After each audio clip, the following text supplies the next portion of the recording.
Good morning students. BEd second year के चतुर्थ प्रश्न पत्र समावेशी विद्यालय का सृजन करना, fourth paper creating an inclusive school की कक्षा में आप सभी का हार्दिक स्वागत और अभिनंदन है। हम यूनिट सेकंड का टॉपिक फर्स्ट कर रहे थे, विविधता एवं कक्षा कक्ष प्रबंध की बारे में हम बात कर रहे थे। और विविधता का अर्थ हमने देखा था कि विविधताएं अनेक प्रकार की होती हैं, जो खान पान से संबंधित, रंग रूप से संबंधित, संस्कृति से संबंधित, जाति प्रजाति धार्मिक विविधताओं के अतिरिक्त आनुवंशिकता तथा खान पान के कारण अनेक प्रकार की विविधताएं हमने देखने को मिलती हैं। इस संबंध में हमने बात की थी प्रीवियस कक्षा में, और जिसमें हमने गिटलर का विचार पढ़ा था कि विविधता है जो सभी संस्कृतियों की विशेषता है। यद्यपि एक समूह से दूसरे समूह में, एक संस्कृति से दूसरी संस्कृति में असमानता के विस्तार एवं प्रकार में अंतर पाया जाता है, गिटलर ने कहा था। इसके बाद एक समाजशास्त्री हुए थे सोरोकिन। उन्होंने अपना विचार दिया था कि आदिकाल से ही मानवीय समाज में असमानता व्याप्त रही है। ऐसा समाज जहां उन सदस्यों में वास्तविक रूप में समानता हो, स्तरीकरण का अभाव हो, एक कोरी कल्पना है। मानव समाज में ऐसी स्थिति कभी नहीं रही है। तो गिटलर ने भी कहा और सोरोकिन ने भी विविधता को परिभाषित करने का प्रयास किया। इसके बाद जो विविधताएं हैं उसके संबंध में हमने पढ़ा था कि विविधताएं दो प्रकार की होती हैं, एक व्यक्तिगत विविधता और एक सामाजिक विविधता। यानी कि व्यक्तिगत विविधता के बारे में बात करें तो दो व्यक्तियों में शारीरिक बनावट और आयु के आधार पर विभेद व्यक्तिक विविधता है, और धर्म, संस्कृति, रूप, राजनीतिक सत्ता और आर्थिक स्थिति के आधार पर पाया जाने वाला भेदभाव सामाजिक भेदभाव है। इस संबंध में हमने चर्चा की थी। अब जो आज का हमारा टॉपिक है वो अक्षमता, पहचान एवं विभेद की मनोवैज्ञानिक संरचना है, यानी कि psychological construction of disability, identity and discrimination. असमता, पहचान एवं विभेद की मनोवैज्ञानिक संरचना। अगर बात करें तो भारतीय शिक्षा में व्यक्तिगत विभिन्नता के विस्तृत अध्ययन तथा विकास से पूर्व सभी बालकों को सामान्य बालकों की श्रेणी में रखा जाता था।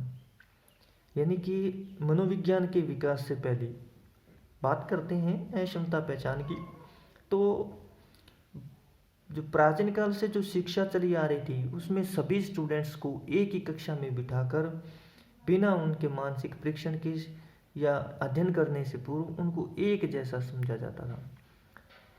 उनको किसी प्रकार का डिवाइडेशन या किसी प्रकार का विभाजन नहीं था कि अमुक बालक मूढ़ बुद्धि है या मंद बुद्धि है, अमुक बालक बैकवर्ड है या पिछड़ा बालक है, यह बालक औसत बालक है, यह बालक प्रतिभाशाली है, यह वेरी सुपीरियर है, गिफ्टेड है।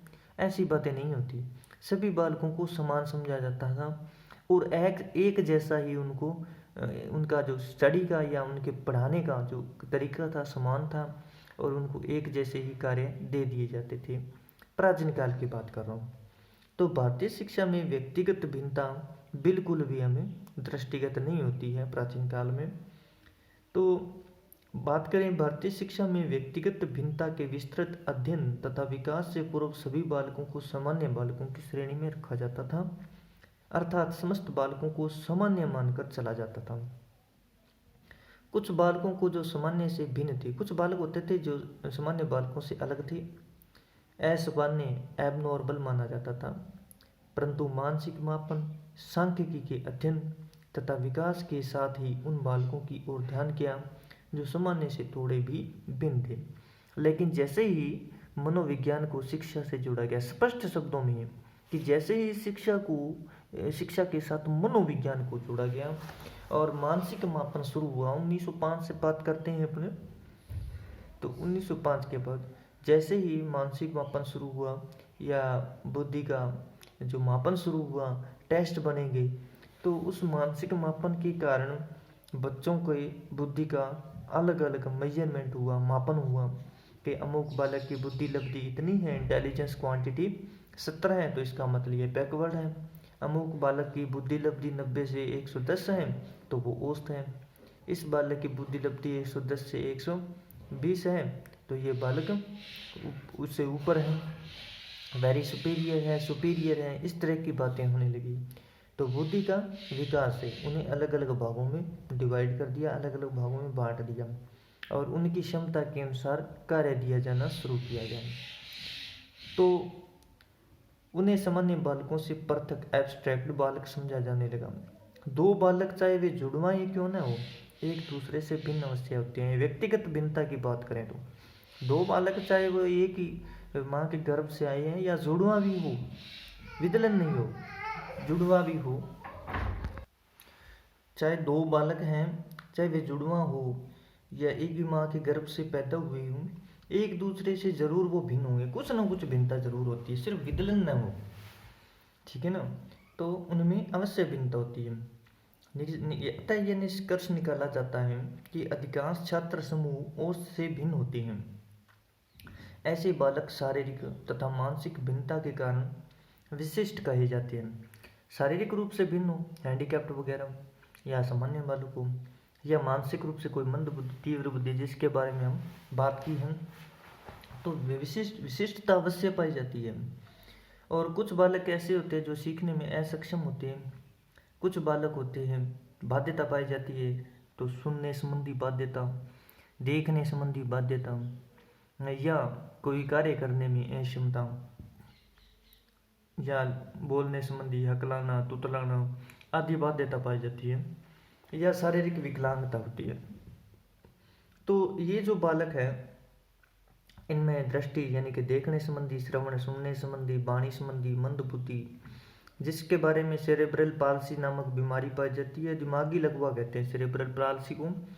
ऑटिज्म है, तंत्रिका तंत्र पर प्रभाव पड़ता ऑटिज्म में, एवं अधिगम क्षमता भी देखने को मिलती है। कुछ बालकों में attention deficit hyper activity disorder पाया जाता है, यानी कि ध्यान में कठिनाई या जल्दी करने, कोई भी कार्य को करने में जल्दबाजी दिखाना, इस प्रकार की समस्याएं पाई जाती है। इस कारण ऐसे बालकों की शैक्षिक आवश्यकताएं भी भिन्न होती है, इन्हें अलग अलग रूप से पढ़ाया जाना चाहिए। यह निष्कर्ष 3 सिद्धांतों पर आधारित है। ये जो निष्कर्ष है ये 3 सिद्धांतों पर आधारित है। ये एक डायग्राम बनाया है मैंने, तो इसमें ध्यान से देखिए कि अगर कोई भी बच्चा यहाँ से देखो आप, ये मानसिक क्षमता है, ठीक है ना। ये मान लो कि 25 इंटेलिजेंस क्वांटिटी है, यहाँ पर अगर बात करें अपने 40 है, 50 या यहाँ पर 90 और यहाँ पर भी 90 इंटेलिजेंस क्वांटिटी। इसके बाद यहाँ पर 120, 140, 130 कर लो, 140 कर लो और इससे ऊपर। तो ये जो टॉप है ये औसत बच्चों के लिए है, और इससे इधर जो इडियट है या बैकवर्ड चिल्ड्रन है, तो ये जो बच्चे हैं जो जिनकी इंटेलिजेंस क्वांटिटी 90 से कम है या 90 से 110, 90 से 110, 90 से 110 ये औसत बच्चे हैं। 110 से ऊपर हैं, ये विविध बालक कहलाते हैं, या ये औसत से अधिक बुद्धि वाले या औसत से कम बुद्धि वाले जो बालक हैं, ये बच्चे विभिन्नता लिए हुए होते हैं। तो इन बच्चों की शिक्षा है जो अलग से होनी चाहिए, इन बच्चों की शिक्षा अलग से होनी चाहिए। तो ये जो निष्कर्ष है ये 3 सिद्धांतों पर आधारित है। और ये सिद्धांत कौन कौन से हैं? यदि बात करते हैं होमोजीनियस ग्रुप वाले, कैरेक्टरिस्टिक्स वाले और नॉर्मल कर्व वाले, यानी कि यदि एक समरूप समूह होमोजीनियस ग्रुप के बालकों के लक्षण और ये समरूप समूह है या औसत बुद्धि सामान्य वक्र वाले एक नॉर्मल वक्र बनाते हैं, और कुछ बालक जो यदि एक समरूप समूह के बालक हैं और कुछ बालक जो सामान्य लक्षणों का या सामान्य वक्र बनाते हैं, और कुछ बच्चों में कुछ करेक्टरिस्टिक्स, कुछ सामान्य चरित्र पाए जाते हैं।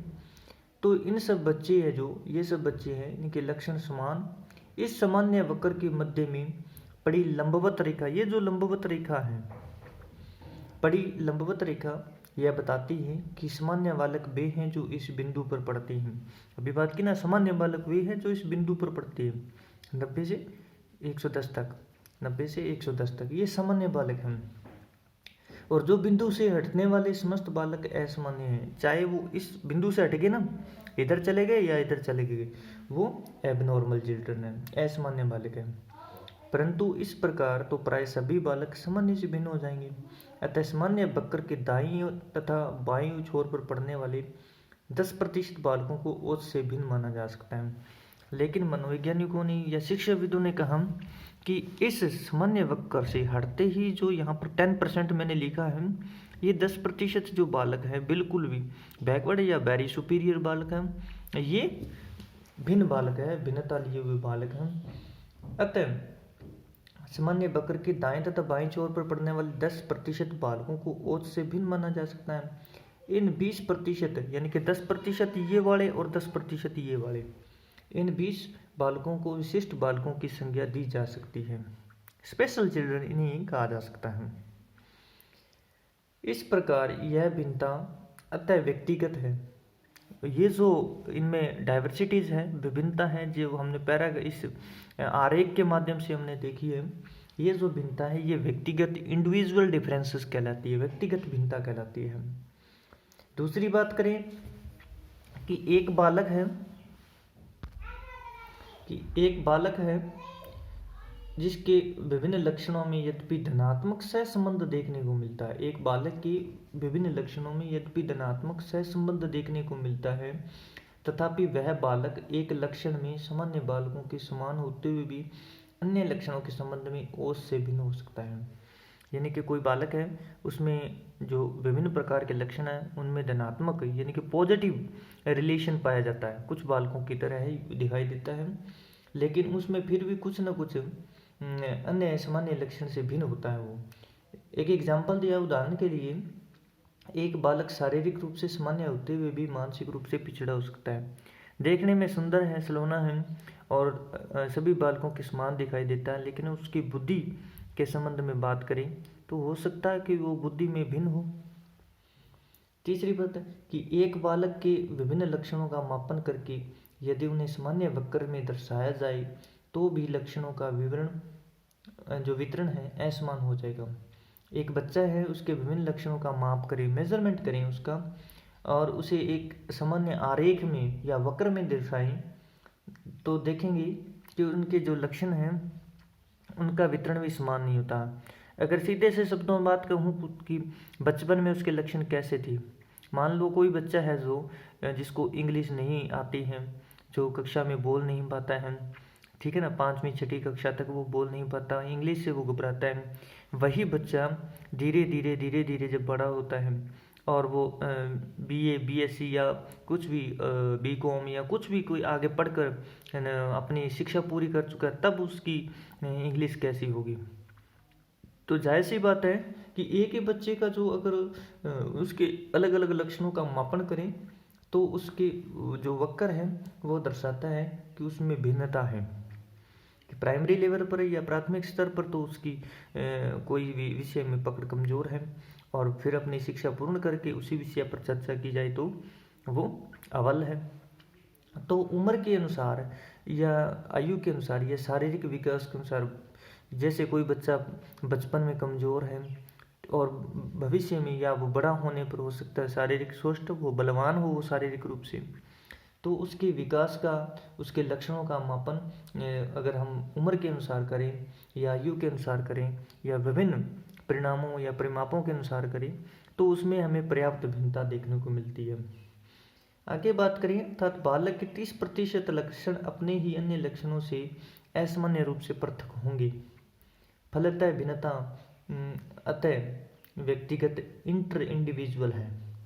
जो भिन्नता है वो अंत व्यक्तिगत है, इंटर इंडिविजुअल है, आंतरिक रूप से भिन्न है। तो आज की कक्षा में इतना ही, शेष हम कल जारी रखेंगे। धन्यवाद। और एक बात और जो मैं कहना चाहूँगा कि जो भी बच्चे वीडियो को देखते हैं वो कृपया इस वीडियो के नीचे जो कमेंट बॉक्स है उसमें अपना नाम ज़रूर लिखें और कमेंट करें, ताकि मैं आपकी अटेंडेंस लगा लूँ। बार बार मैं ऑडियो के माध्यम से आपको बताता हूँ, तो आपसे विनती है कि कमेंट बॉक्स में अपना नाम लिखकर कमेंट करें, ताकि मैं आपकी अटेंडेंस लगा दूँ। और आज की कक्षा में इतना ही। धन्यवाद। Thank you.